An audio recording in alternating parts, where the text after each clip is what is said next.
He loves to dance and music.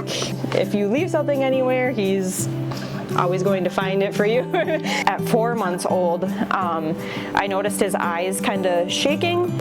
I brought it up to his pediatrician and she's like, okay, she's like, he's only 4 months. Do you want to wait and see if maybe his eyes will stabilize a little bit more? And then at 6 months, she's like, it's more noticeable. She put in a referral to an eye specialist and he said it was congenital nystagmus. And he said, yeah, I see no concern to need an MRI. And then the following week was another well check for his 8-month check, and she asked if we felt confident that that's what it is. She said, okay, we'll do an MRI if that would make you feel better. And we're like, heck yeah. August 9th, he was able to be in for an MRI. Gosh, that day sucks. Everything was great. He went down for the MRI.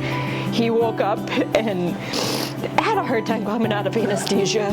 We get a phone call from the doctor that was on, and he goes, I have no idea what is showing on his MRI, but you need to follow up with oncology.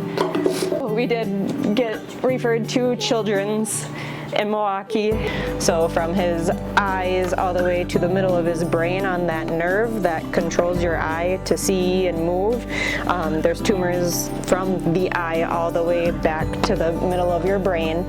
And then, which also is where the hypothalamus and thalamus is, which is where more tumors are. And recently on February 28th, his 3-month follow-up appointment, the ones in the hypothalamus and thalamus grew so much that were causing pressure and buildup, which was of cerebral fluid, so he needed to have a shunt placed. And then had another MRI, which showed another tumor in the middle of his brain that's on the right side that is actually pushing over the middle of his brain and causing pressure. And his doctor, oncologist, Dr. Nate, he flat out said, I don't think we're dealing with low-grade gliomas anymore. He's like, we can't get it on paper with a biopsy right now, especially for how aggressive they are showing in the past 2 weeks. So that's why we're here doing the IV chemo. And seeing scans just helps me process it, of how much it's changed. Well, knowing how fast it's grown in 2 weeks is very terrifying to just sit here and wait another week, let alone 12. I know at 12 weeks we go in for the scan. If it hasn't worsened, we continue treatment. I quit working February 28th. I called that day that MRI came back bad. Get him to and from all the appointments. My husband works 5 days a week.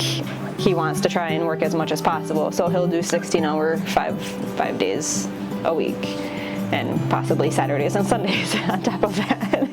So, and when he's not at work, when is here in Milwaukee at treatments or appointments or anything like that, he gets FMLA, but it's still no pay. So while he's here with us and I'm not working too, bills are increasing, but no income is being made. I want him to know that he can do anything, that he's strong enough, he's resilient enough, and no child should be told no, or that he can't do it because of a history like this. He's got one wicked arm. He could be the best baseball pitcher. He can be the best at whatever he wants to be.